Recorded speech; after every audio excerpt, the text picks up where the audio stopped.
नमस्कार दोस्तों, जैसे कि आपको पता है हमने एक सीरीज़ शुरू की है सैंधव सभ्यता के बारे में। उसके 2 पार्ट अपलोड कर दिए हैं। अगर आपने वो 2 पार्ट नहीं देखे हैं तो सबसे पहले आप उन 2 पार्ट को देखें ताकि आपको अच्छे से समझ आ सके। आज मैं सैंधव सभ्यता या सिंधु सभ्यता का 3rd पार्ट अपलोड करने जा रही हूँ। तो आज हम सैंधव सभ्यता के 3rd पार्ट में क्या डिस्कस करेंगे। तो आज हम सैंधव सभ्यता के 3rd पार्ट में सैंधव सभ्यता के विस्तार के बारे में डिस्कस करेंगे कि सैंधव सभ्यता का जो विस्तार है या सैंधव सभ्यता जो वो कहाँ कहाँ तक फैली हुई थी। तो वर्तमान में कुल कितने देशों से हमें ये साक्ष्य प्राप्त होते हैं, ये कितने देशों से हमें ये पता चलता है कि सैंधव सभ्यता का विस्तार यहाँ तक हुआ था। तो वर्तमान में हमें कुल कितने देशों से ये साक्ष्य मिलते हैं या कितने देशों से हमें पता चलता है। तो कुल 3 देशों से हमें ये पता चलता है कि सैंधव सभ्यता जो है वो 3 देशों तक फैली हुई थी। वो देश कौन कौन से हैं 3? तो अफ़गानिस्तान है, पाकिस्तान है और भारत है। तो सैंधव सभ्यता का विस्तार वर्तमान में कुल कितने देशों में मिलता है? 3 देशों में। 2 है हमारे पड़ोसी देश अफ़गानिस्तान और पाकिस्तान, ये हमारे पड़ोसी हैं, और 1 है हमारा प्यारा भारत। तो हमें इन 3 देशों से पता चलता है कि सैंधव सभ्यता का विस्तार या सैंधव सभ्यता इन 3 देशों में फैली हुई थी। सबसे पहले है अफ़गानिस्तान। तो अफ़गानिस्तान के कौन कौन से स्थल हैं जहाँ से हमें पता चलता है कि सैंधव सभ्यता जो है वो यहाँ तक फैली हुई थी। तो सबसे पहले है सुतुरगई और मुंडी गाग। ये 2 ऐसे स्थल हैं जहाँ से हमें ये पता चलता है कि सैंधव सभ्यता जो वो यहाँ तक फैली हुई ही थी। या फिर अफ़गानिस्तान के ये 2 स्थल हैं या 2 स्थान हैं जो हमें सैंधव सभ्यता का प्रतिनिधित्व करवाते हैं कि सैंधव सभ्यता जो वो यहाँ तक फैली हुई थी। तो अफ़गानिस्तान के कौन से 2 स्थल हैं? सुतुरगई और मुंडी गाग। तो अफ़गानिस्तान के कितने स्थल हुए? 2 स्थल हुए, सुतुरगई और मुंडी गाग, जो कि हमें ये बताते हैं कि सैंधव सभ्यता यहाँ तक फैली हुई थी। सेकंड है हमारा पाकिस्तान। तो पाकिस्तान के हमें 3 प्रांत हैं, वो ये हमें बताते हैं या यहाँ से हमें साक्ष्य मिलते हैं कि यहाँ तक सैंधव सभ्यता फैली हुई थी। कौन कौन से 3 प्रांत? बलूचिस्तान है, पंजाब प्रांत है और सिंध प्रांत है। तो पाकिस्तान के कितने प्रांत हैं? बलूचिस्तान है, पंजाब प्रांत है और सिंध प्रांत है। ये हमें सैंधव सभ्यता का प्रतिनिधित्व करवाते हैं। ये सैंधव सभ्यता के बारे में बताते हैं कि सैंधव सभ्यता इन प्रांत में फैली हुई थी। सबसे पहले हम जानेंगे जो बलूचिस्तान प्रांत है वहाँ पर कौन कौन से स्थल हैं या कौन कौन से स्थान हैं जहाँ पर सैंधव सभ्यता फैली हुई थी। तो बलूचिस्तान के हमारे पास 3 स्थान हैं। कौन कौन से हैं? वो है सबसे पहले सुत कांगेडोर, नेक्स्ट है बालाकोट और नेक्स्ट है हमारे पास डावरकोट। तो कितने स्थल हैं हमारे पास? 3 स्थल हैं जो बलूचिस्तान प्रांत के हैं। वो हमें ये बताते हैं कि सैंधव सभ्यता यहाँ तक फैली हुई थी। सबसे पहले है सुत कांगेडोर, बालाकोट और डावरकोट। तो कितने स्थल हो गए बलूचिस्तान के? 3 स्थल, सुत कांगेडोर, बालाकोट और डावरकोट। नेक्स्ट है हमारे पास पंजाब प्रांत। तो पंजाब प्रांत के कौन कौन से जो स्थल हैं जो हमें ये बताते हैं कि सैंधव सभ्यता यहाँ तक फैली हुई थी। तो पंजाब प्रांत का है हमारा हड़प्पा नामक स्थल। और इस स्थल की खोज जब सबसे पहले हुई थी 1921 में, और किसके द्वारा की गई थी? राय बहादुर दयाराम साहनी के द्वारा। तो कब की गई थी? 1921 में, और दयाराम साहनी के द्वारा। ये हड़प्पा सभ्यता का सर्वप्रथम खोजा गया स्थल था। तो हम बोलते हैं कि सिंधु सभ्यता को हड़प्पा सभ्यता भी कहा जाता है। तो सिंधु सभ्यता को हड़प्पा सभ्यता क्यों कहा जाता है? क्योंकि सिंधु सभ्यता में सर्वप्रथम हड़प्पा नामक स्थल की खोज की गई थी 1921 में दयाराम साहनी के द्वारा। इसीलिए सिंधु सभ्यता को हड़प्पा सभ्यता भी कहा जाता है। नेक्स्ट है हमारे पास सिंध प्रांत। तो हमें सिंध प्रांत से कौन कौन से स्थल हैं जो हमें ये बताते हैं कि सैंधव सभ्यता जो वो यहाँ तक भी फैली हुई थी। तो सिंध प्रांत के कौन कौन से स्थल हो सकते हैं? तो सिंध प्रांत के थे हमारे पास मोहनजोदड़ो और एक है हमारे पास चनहुदड़ो। मोहनजोदड़ो हो गया एक हो गया चनहुदड़ो। जो चनहुदड़ो है इसी को फैशन की नगरी भी कहा जाता है। परंतु इसको फैशन की नगरी क्यों कहा जाता होगा? तो इसको फैशन की नगरी इसलिए कहा जाता है क्योंकि यहाँ पर मनके बनाने का कारखाना भी था। लिपस्टिक, काजल, पाउडर, कंघा आदि क्या थे, हमें प्राप्त हुए हैं। इन चीज़ों के हमें साक्ष्य प्राप्त हुए हैं, इसलिए इसको फैशन की नगरी भी कहा जाता है। तो किसको कहा जाता है फैशन की नगरी? चिन्हुदड़ो को कहा जाता है। क्यों कहा जाता है? क्योंकि यहाँ से हमें लिपस्टिक, मनके बनाने का कारखाना, काजल, पाउडर, कंघा आदि के साक्ष्य प्राप्त हुए हैं, इसीलिए चिन्हुदड़ो को फैशन की नगरी भी कहा जाता है। और ये फैशन की नगरी जो है वो कौन से प्रांत में है? सिंध प्रांत में है। और सिंध प्रांत जो वो सिंधु नदी के किनारे स्थित है। तो हमारे पास हमने अभी तक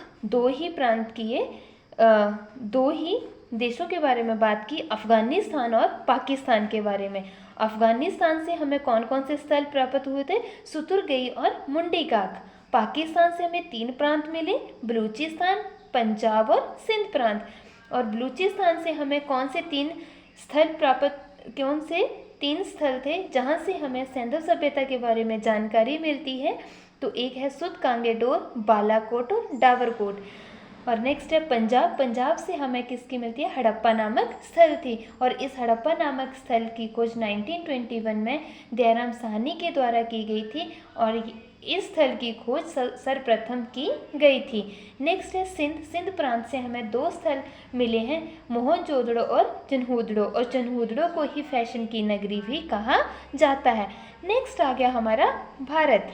तो भारत जो था, भारत में 1921 में जब उत्खनन हुआ, जब सैंधव सभ्यता का उत्खनन हुआ, तो सबसे ज़्यादा जो साक्ष्य हैं वो हमें भारत के उत्तरी पश्चिम भाग से प्राप्त हुए थे। कौन से भाग से प्राप्त हुए थे? उत्तर पश्चिम भाग से। ये हमारा उत्तर पश्चिम वाला भाग, इसको कहते हैं उत्तर। ये है दक्षिण, ये है पूर्व, ये है पश्चिम दिशा। तो हमें सर्वाधिक जो स्थल थे वो हमें इस वाले स्थल से प्राप्त हुए थे। तो अब हम इसके बारे में डिस्कस करेंगे कि यहाँ से हमें कौन कौन से राज्य या कहाँ से साक्ष्य मिले हैं। तो सबसे पहले आता है हमारे पास जम्मू, नेक्स्ट है हमारे पास पंजाब, उसके बाद है हरियाणा और उसके बाद है जम्मू, पंजाब, हरियाणा, राजस्थान, यहाँ पर है मध्य प्रदेश और नेक्स्ट है उत्तर प्रदेश। तो हमें कहाँ से भारत से जो साक्ष्य मिले हैं? जम्मू कश्मीर, पंजाब, हरियाणा, राजस्थान, मध्य प्रदेश और उत्तर प्रदेश। नेक्स्ट है, अब हम आगे डिस्कस करेंगे जो सैंधव सभ्यता की सीमाएं हैं या बाउंड्री है वो कहाँ तक है। जैसे हम अब ये डिस्कस करेंगे कि जो सैंधव सभ्यता की बाउंड्री है वो कहाँ तक है, कहाँ तक इसकी सीमाएं थी। जैसे कि वर्तमान में हम भारत की बात करते हैं, जैसे हम कहते हैं कि भारत की जो दक्षिणी सीमा है वो क्या है, कहाँ पर है? इंदिरा पॉइंट, जिसको क्या कहा जाता था? पिग्मेलियन पॉइंट भी कहा जाता था। और ये कहाँ पर है? यहाँ पर है, ये वृहद निकोबार द्वीप समूह में स्थित है। तो हमारी जो वर्तमान में भारत की जो दक्षिणी सीमा है वो क्या है? इंदिरा पॉइंट है, जिसको क्या कहा जाता था पहले? पिग्मेलियन पॉइंट भी कहा जाता था। कहाँ पर है? वृहद निकोबार द्वीप समूह में है। उत्तरी कौन सी है हमारी? जो उत्तरी है सीमा जो है वो भारत की कौन सा पॉइंट है उत्तरी सीमा पर? इंदिरा कॉल है। और पूर्वी जो है बालंगू है जो कि अरुणाचल प्रदेश में है और पश्चिमी सरक्रीक जो कि गुजरात में स्थित है। उत्तर वाला आ गया हमारा इंदिरा कॉल, दक्षिण वाला आ गया हमारा इंदिरा पॉइंट, जिसको पिग्मेलियन पॉइंट भी कहा जाता था और जो कहाँ पर है? वृहद निकोबार द्वीप समूह में स्थित है। और पूर्वी कहाँ पर है? अरुणाचल प्रदेश के बालंगू में है। और पश्चिमी कहाँ पर है? क्रीक गुजरात में स्थित है। तो अब हम जानेंगे कि सैंधव सभ्यता, ये तो हुई हमारी वर्तमान स्थिति के बारे में। अब हम सैंधव सभ्यता की जो सीमा है वो कहाँ कहाँ तक लगती थी। तो सैंधव सभ्यता की थी जो दिशाएं हैं, ये सीमाएं हैं, कहाँ तक पर थी, तो ये कहाँ, उत्तर में ये हमारी मांडा जो कि जम्मू कश्मीर में पड़ता है, अखनूर जिला में। तो मांडा कहाँ पर है, उत्तर दिशा में है जो कि जम्मू कश्मीर में है। और कौन सी नदी के किनारे है, चिनाब नदी के किनारे स्थित है। तो कहाँ पर है उत्तरी सीमा हमारी, मांडा जो कि जम्मू कश्मीर में है। और कौन सी नदी है, हमारी चिनाब नदी है। और दक्षिणी जो सीमा है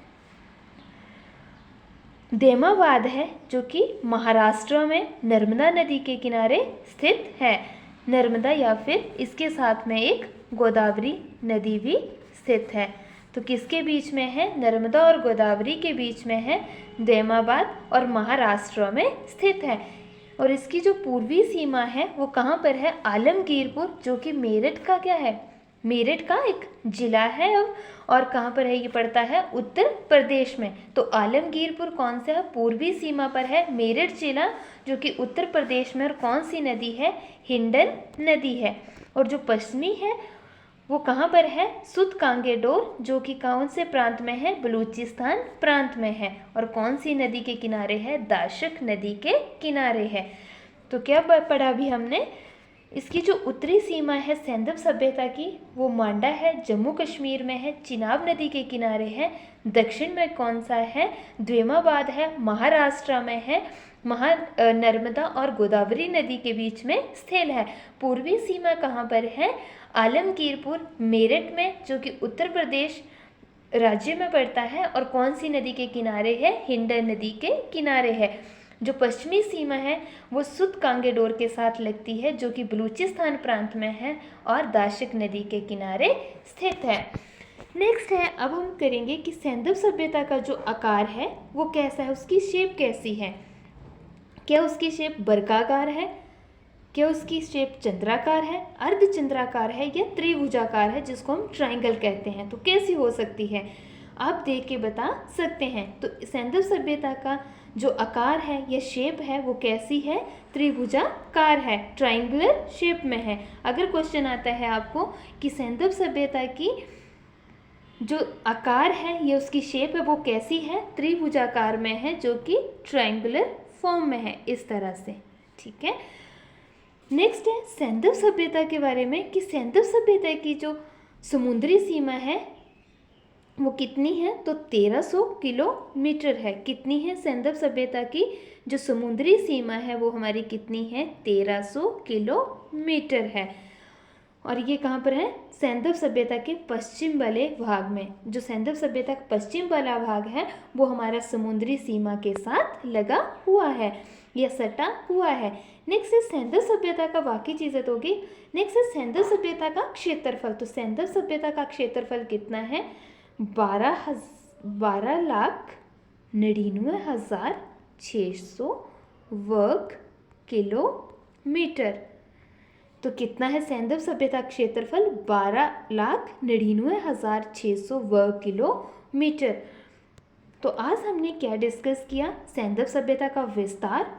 तो सैंधव सभ्यता का जो विस्तार है, जो साक्ष्य है वो हमें कितने देशों से प्राप्त होते हैं, 3 देशों से, अफगानिस्तान और पाकिस्तान और भारत। अफगानिस्तान और पाकिस्तान दो हमारे पड़ोसी देश हैं और तीसरा है हमारा भारत। अफगानिस्तान के कौन कौन से 2 प्रांत हैं या कौन कौन से 2 स्थल हैं, कौन कौन से 2 स्थान हैं, तो सुतुरगई और मुंडी गाक। पाकिस्तान के कौन कौन से प्रांत हैं, बलूचिस्तान, पंजाब और सिंध प्रांत। तो कितने प्रांत हैं, 3 प्रांत है पाकिस्तान में, बलूचिस्तान प्रांत, पंजाब प्रांत और सिंध प्रांत। और बलूचिस्तान प्रांत में हमारे पास 3 स्थल या 3 स्थान है जहाँ से हमें साक्ष्य प्राप्त हुए हैं, सुत कांगेडोर, बालाकोट और डाबरकोट।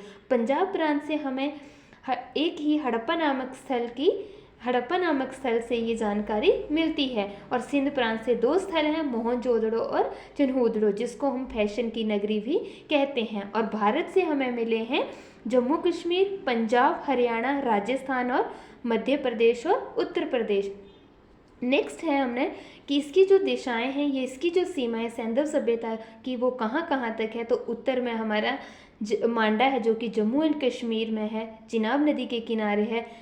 और दक्षिण में है हमारा द्वेमाबाद जो कि हमारा कहाँ पर है, महाराष्ट्र में है, नर्मदा और गोदावरी नदी के बीच की में स्थल ये स्थित है। और पूर्वी सीमा जो है वो आलमगीरपुर, मेरठ जिला, हिंडन नदी के किनारे उत्तर प्रदेश में है। और पश्चिमी जो है वो सुत कांगेडोर, बलूचिस्तान, दाशिक नदी के किनारे स्थित है।